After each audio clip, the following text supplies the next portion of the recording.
Hello दोस्तों, YouTube channel subscribe कर लें, क्लिक बेल आइकन को प्रेस कर दें ताकि सारे नोटिफिकेशन आपको मिलते रहे जेबी सेबी और बैंक प्रमोशन संदर्भ से। हम लोग बात कर रहे हैं Canara bank promotion exam skill 1 से स्किल 2 के लिए प्रीवियस क्वेश्चन से क्वेश्चन बैंक स्टार्ट करने से पहले छोटा सा अनाउंसमेंट है।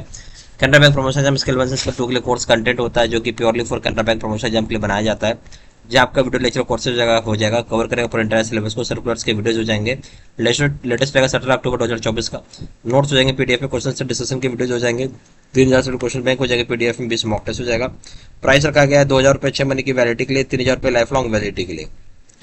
पहले सवाल बात है, in respect of a small saving bank account find the wrong one. इसमें से गलत ऑप्शन निकालना है स्मॉल सेविंग बैंक अकाउंट के संबंध में।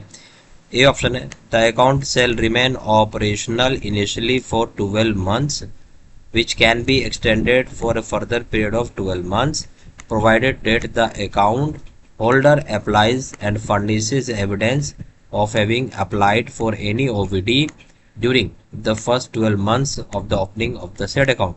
बोलता है कि अगर स्मॉल सेविंग बैंक अकाउंट है, जो अकाउंट अगर ऑपरेशनल होना चाहिए 12 महीने के लिए कम से कम, जहां से हम एक्सटेंड करते हैं फर्दर पीरियड ऑफ 12 मंथ्स के लिए, जहां पे अकाउंट होल्डर अप्लाई करेगा, फर्निश करेगा, प्रूफ दिखाएगा जो उसने अप्लाई किया हुआ ओवीडी शुरू के 12 महीने में जब अकाउंट ओपन किया गया था। बी ऑप्शन हो जाएगा an account an individual shall be allowed to open a small account on production of self attested photographs and affixation of signature or thumb impression on account of opening form provided by the branch official। जो branch officer के द्वारा जो account opening form दिया जाता है उस पर individual अपना स्मॉल अकाउंट ओपन कर सकता है, जहाँ प्रोडक्शन प्रोवाइड करना होगा, self attested photograph, signature fix करना होगा, थंब इंप्रेशन लगाना होगा। सी ऑप्शन है an individual shall be allowed to open a small account on production of self-attested photograph and affixation of signature or thumb impression on account of opening form provided by the branch official along with a residential proof। अगर कोई individual है जिसको allow किया जा रहा है open करने के लिए स्मॉल अकाउंट, जहाँ प्रोडक्शन करना पड़ेगा, सेल्फ अटेस्टेड फोटोग्राफ, एफिक्स करना होगा signature, thumb impression account opening form में जो ब्रांच ऑफिशियल देते हैं रेजिडेंशियल प्रूफ के साथ। C of D option C B W T not allowed in the account, C B W T account में open नहीं किया कर सकते हैं। क्या हुआ पहला ऑप्शन? तो इसमें गलत ऑप्शन क्या बोल रहा है, स्मॉल सेविंग अकाउंट से वो पूछा। जो ये ऑप्शन बोल रहा है वो बोल रहा है कि स्मॉल अकाउंट जो है ऑपरेशन इनिशियली 12 महीने के लिए ऑपरेशन रहेगा, जिसको फर्दर 12 महीने के लिए एक्सटेंशन हो सकता है, जहाँ पे होल्डर जो होगा अकाउंट होल्डर होगा उसने अप्लाई किया होगा ओवीडी के लिए, ऑफिशियली वैलिड डॉक्यूमेंट के शुरू के 12 महीने में, ठीक है, उसका प्रूफ भी देना होगा तभी एक्सटेंशन होगा। सही बात है। बी ऑप्शन बोलता है कि अगर इंडिविजुअल को अलाउ किया गया है ओपन करने के लिए स्मॉल अकाउंट, जहाँ प्रोडक्शन करना होगा, self attested photograph, signature fix करना होगा, थंब इंप्रेशन लगाना होगा अकाउंट ओपनिंग फॉर्म में ब्रांच ऑफिसर के द्वारा, ये भी सही है। सी ऑप्शन हो जाएगा कोई भी इंडिविजुअल है जिसको अलाउ किया गया ओपन करने के लिए स्मॉल अकाउंट, जहाँ प्रोडक्शन करना होगा, सेल्फ अटेस्टेड फोटोग्राफ, सिग्नेचर को फिक्स करना होगा या थंब इंप्रेशन को उस अकाउंट ओपनिंग फॉर्म में जो ब्रांच ऑफिसर प्रोवाइड किया गया दिया है अपने साइड से रेजिडेंशियल प्रूफ के साथ, ये भी सही है। डी ऑप्शन हो जाएगा C B W T is not allowed in account, ठीक है, यानी सी बी, ये देखिए ये गलत हो गया। बोलते कोई भी अकाउंट होल्डर है जिसको ओपन करना है अकाउंट, सेल्फ अकाउंट का, self attested photograph, signature fix करना होगा अकाउंट ओपनिंग फॉर्म में जो ब्रांच ऑफिशियल देगा, अलॉन्ग विथ, यहाँ पे क्या लिखा, रेजिडेंशियल प्रूफ। तो यहाँ पे देखिए रेजिडेंशियल प्रूफ की आवश्यकता ही नहीं है अभी, इसलिए गलत हो गया option C. D option C B W T not allowed in account है सही है। सही ऑप्शन क्या हो जाएगा? सी। ध्यान से पढ़ना आपको जरूरी है। देखिए गलत क्यों हो गया, इसमें और इसमें कोई अंतर नहीं था, बी और सी। देखिए बी ऑप्शन और सी ऑप्शन में कोई अंतर नहीं था, सिर्फ अंतर हो गया रेजिडेंशियल प्रूफ की वजह से गलत हो गया। C option. क्वेश्चन 2 में आइए, deemed OVD which shall be valid for 3 months and limited purpose where OVD does not have updated address find a wrong one। बोलता है OVD जो वैलिड होगा 3 महीने के लिए लिमिटेड पर्पस के, जहाँ OVD में एड्रेस अगर अपडेट नहीं है तो उसमें गलत ऑप्शन क्या पूछ रहा आपसे। ये ऑप्शन है utility bills which is not more than 3 months old for any service provider. Utility bill जो कि 3 महीने ज़्यादा पुराना नहीं होना चाहिए। एक जैसे हो गया इलेक्ट्रिसिटी बिल हो जाएगा, टेलीफोन बिल हो जाएगा, पोस्टपेड मोबाइल फोन बिल हो जाएगा, पाइप लीकेज हो जाएगा, वाटर बिल हो जाएगा। बी ऑप्शन हो जाएगा प्रॉपर्टी और म्यूनिसिपल टैक्स रिसिप्ट हो जाएगा। सी ऑप्शन है पेंशन और family pension payment orders PPO जो कि इशू की जाती है रिटायर्ड एम्प्लॉयज़ को गवर्नमेंट डिपार्टमेंट के द्वारा, पब्लिक सेक्टर अंडरटेकिंग के द्वारा, अगर वो कंटेन करते हैं एड्रेस उसमें।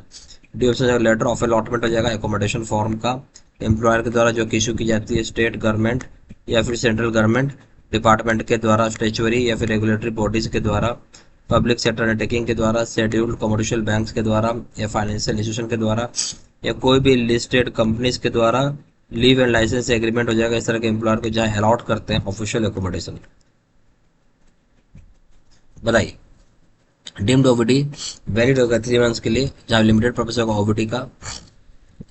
इसमें करेक्ट ऑप्शन क्या है, अपडेटेड ऑप्शन क्या है, बाकी जहाँ पर अपडेटेड एड्रेस नहीं है इसमें गलत ऑप्शन क्या है। ये ऑप्शन है यूटिलिटी बिल्स, अगर 3 महीने से ज़्यादा पुराना है या कोई भी पुराना सर्विस प्रोवाइडर है, ठीक है, 3 महीने ज़्यादा पुराना बिल नहीं होना चाहिए, कोई भी यूटिलिटी बिल 3 महीने ज़्यादा पुराना नहीं होना चाहिए किसी भी सर्विस प्रोवाइडर का, जैसे electricity bill, telephone bill, postpaid phone bill, piped gas bill, water bill. ये ऑप्शन सही है। बी ऑप्शन है प्रॉपर्टी टैक्स या म्यूनिसिपल टैक्स रिसिप्ट, ठीक है, ये भी चल जाएगा। सी ऑप्शन हो जाएगा। देखिए यहाँ पे क्या बोला, यहाँ पे बोल रहा है आपको जो गलत है वो निकालना है। तो ये ऑप्शन क्या बोला, यूटिलिटी बिल जो कि 3 महीने से पुराना नहीं होना चाहिए किसी भी सर्विस प्रोवाइडर का, ठीक है। तो अब यहाँ पे हो गया electricity bill, telephone bill, postpaid bill, mobile phone bill. तो ठीक है, हालांकि ये ऑप्शन भी सही है आपका, ये ऑप्शन सही है, बट सी ऑप्शन में आइए। अब पेंशन पेंशन ऑर्डर से इशूड टू रिटायर्ड एम्प्लॉयज को जो मिलता है गवर्नमेंट डिपार्टमेंट के द्वारा, जब पब्लिक सेक्टर अंडरटेकिंग के द्वारा, जहाँ उसमें एड्रेस होता है, ये भी सही है। डी ऑप्शन बोलता है allotment of letter of accommodation हो जाएगा एम्प्लॉयर के द्वारा जो कि इशू की जाती है state government, central government department, statutory चाहे regulatory body, public sector undertaking, schedule commercial bank, financial institution, listed company, lease and licence, leave and licence agreement employer का जहाँ अलॉट किया जाता है अकोमोडेशन। तो ये भी सही है। अब प्रॉब्लम में चारों सही है, पर इसमें ओवीडी की बात हो रही है, कौन ज़्यादा सही है। देखिए यूटिलिटी बिल बेसिकली 3 महीने से पुराना नहीं मानते हैं, ये बात तो सही है। तो ये ऑप्शन सही है बट उतना सही नहीं, इससे ज़्यादा सही क्या है, प्रॉपर्टी टैक्स, ये ज़्यादा पुख्ता हो गया, साल भर का रहता है। सी ऑप्शन हो जाएगा। बोलता है फैमिली पेंशन, ये तो इसमें हमेशा परमानेंट एड्रेस ही रहता है। डी ऑप्शन बोल रहा है अकोमोडेशन लेटर भी जल्दी चेंज नहीं होता। तो बेसिकली इन सब में अगर चुनना पड़े आपको मजबूरी में, तो ये ऑप्शन चुनेंगे आप। Question number 3, due diligence, due diligence to be done under customer identification procedure. Due diligence means, इसमें गलत ऑप्शन क्या आपसे पूछ रहा है। तो ये ऑप्शन है कि making reasonable effort to determine true identity and beneficial ownership of account, मतलब आप अपने साथ से बहुत एफर्ट कर रहे हैं ट्रू आइडेंटिटी और बेनिफिशियल ऑनरशिप ऑफ अकाउंट को पता करने के लिए। B option knowing the correct location, address, nature of customer business, जहाँ आप करेक्ट लोकेशन, एड्रेस और कस्टमर का बिजनेस जानना चाह रहे हैं। सी ऑप्शन हो जाएगा नोइंग योर कस्टमर का कस्टमर जानना चाहते हैं। डी ऑप्शन है knowing all of the above, सारे ऑप्शन से हो जाएंगे। ड्यू डिलिजेंस किया जाता है कस्टमर आइडेंटिफिकेशन प्रोसीजर का। ड्यू डिलिजेंस क्या है, ये ऑप्शन बोला है रीजनेबल एफर्ट किया जाता है ताकि आप पता कर सके ट्रू आइडेंटिटी और बेनिफिशियल ओनरशिप कौन होगा अकाउंट को, सही है। बी ऑप्शन हो जाएगा आपको करेक्ट लोकेशन, एड्रेस और नेचर ऑफ कस्टमर बिजनेस जानना है, ये भी सही है। सी ऑप्शन हो जाएगा आपको जानना है कस्टमर कौन है, ये भी सही है। डी ऑप्शन हो जाएगा all the above.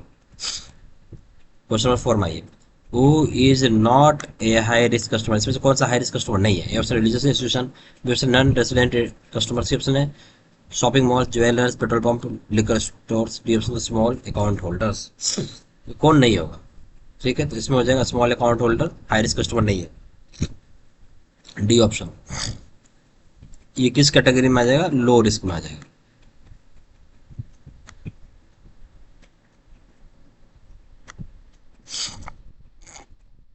Question number 5 में, who is not a medium risk customer, medium risk customer कौन सा नहीं है। ये ऑप्शन है एनबीएफसी, बी ऑप्शन है high net worth individual, C option है builders, D option stock brokers. Medium risk customer कौन नहीं, सवाल ये था। सही ऑप्शन हो जाएगा B, high net worth individuals, B option. Question number 6 में, who is not a low risk customer, low risk customer कौन सा नहीं है। ये ऑप्शन है people belonging to lower economic state of society showing small balance, वैसे आदमी जो कि लोअर इनकम स्टेटा में आते हैं, सोसाइटी जो कि स्मॉल बैलेंस दिखाते हैं। बी ऑप्शन है government department, government owned companies, regulators, statutory bodies. C option है normal business accounts, D option हो जाएगा customer with long term and active business relationship. कौन सा लो रिस्क कस्टमर नहीं है, ठीक है। तो इसमें हो जाएगा सही ऑप्शन क्या हो जाएगा कि जो कस्टमर बिलोंग करता है लोअर, ऑप्शन क्या लोअर इकोनॉमिक स्टेटस से बिलोंग करता है, तो वो जब कम बैलेंस होती है वो क्या हो जाएगा, लो रिस्क कस्टमर हो जाएगा। ये government department, government on company, regulatory statutory body, low risk customer हो जाएगा। नॉर्मल बिजनेस अकाउंट नहीं होगा। कस्टमर जिसका long term active business relationship वो भी लो रिस्क कस्टमर है। सही ऑप्शन क्या हो जाएगा, सी। क्वेश्चन 7 में आइए, as per customer acceptance policy find the wrong one, गलत ऑप्शन आपको निकालना है। ये option not to open account who can not submit KYC documents, account आपको ओपन नहीं करना जो कि सबमिट नहीं कर सकते हैं केवाईसी डॉक्यूमेंट। बी ऑप्शन हो जाएगा occupation code field made mandatory in system, occupation code को मैंडेटरी किया गया सिस्टम में। सी ऑप्शन है branch should prepare a profile of each customer based on risk categorization, branch को प्रिपेयर करना होगा प्रोफाइल हर एक कस्टमर का रिस्क कैटेगराइजेशन के ऊपर। D option not to open account in fictitious name, मन गलत नाम पे आपको अकाउंट ओपन नहीं करना है। इसमें से गलत ऑप्शन क्या है वो आपसे पूछ रहा है। तो बोलता है कि आप अकाउंट ओपन नहीं करेंगे जो सबमिट कर रहा है केवाईसी डॉक्यूमेंट है, ऐसा कैसे होगा, तो पहली गलत है। बी ऑप्शन बोलता है कि अकाउंट को फिल्ड करना, ऑक्यूपेशन कोड फिल करना अकाउंट मैंडेटरी, सही है। ब्रांच प्रिपेयर करेगा प्रोफाइल हर कस्टमर का रिस्क कैटेगराइजेशन की, सब सही है। अकाउंट ओपन नहीं करेंगे मन गलत नाम पे, ये भी सही है। सही ऑप्शन हो जाएगा ए। ये गलत है। क्वेश्चन रेट में आइए, which one not comes under the key element of an KYC standard, KYC standard में कौन सा एलिमेंट नहीं आता है। ये ऑप्शन हो जाएगा customer acceptance policy, B option हो जाएगा customer verification procedure, C option monitoring of transaction, D option independent verification of KYC documents. तो यहाँ हो जाएगा कस्टमर एक्सेप्टेंस पॉलिसी सही है, कस्टमर आइडेंटिफिकेशन प्रोसीजर भी आ जाएगा, मॉनिटरिंग ट्रांजेक्शन भी आ जाएगा, बट ये जो independent verification of KYC document आपका की एलिमेंट स्टैंडर्ड में नहीं है, केवाईसी के स्टैंडर्ड में नहीं है, डी ऑप्शन। क्वेश्चन नंबर 9 में आइए, banks are expose to the following risk if KYC norms are not follow, find a wrong one. Bank को एक्सपोज किया जाता है फॉलोइंग रिस्क में जहाँ केवाईसी नॉर्म्स को फॉलो नहीं किया जाता है। ऑप्शन है ऑपरेशन रिस्क, बी ऑप्शन है financial risk, C option legal risk, D option है कंप्लायंस रिस्क। किस तरह का रिस्क होता है, फाइनेंशियल रिस्क का प्रॉब्लम होता है, बी ऑप्शन। क्वेश्चन नंबर 10 में आइए, for attempting to hack Aadhaar data imprisonment up to test में be awarded, find the correct one. बोलता है अगर हैक करना चाहता है आधार का डेटा, इम्प्रिजमेंट यानी जेल हो सकता है कितने साल के लिए। ये option 7 years, B option 10 years, C option है 3 ईयर्स, डी ऑप्शन 5 ईयर्स। आपको 10 साल के लिए जेल भी हो सकता है, बी ऑप्शन। यहाँ पे Canara bank promotion exam school 1 से 2 के लिए कोर्स कंटेंट होता है जो कि purely for Canara bank promotion exam के लिए बनाया जाता है, जहाँ आपका वीडियो लेक्चर कोर्स हो जाएगा, कवर करेगा पूरा इंटायर सिलेबस को, सर्कुलर्स के वीडियोस हो जाएंगे, लेट नोट्स हो जाएंगे, पीडीएफ में क्वेश्चन आंसर डिस्कशन के वीडियोस हो जाएगा, 3,000 क्वेश्चन बैंक हो जाएगा, पीडीएफ में 20 मॉक टेस्ट हो जाएगा। प्राइस रखा गया 2,000 रुपये 6 महीने की वैलिडिटी के लिए, 3,000 रुपये लाइफ लॉन्ग वैलिडिटी के लिए।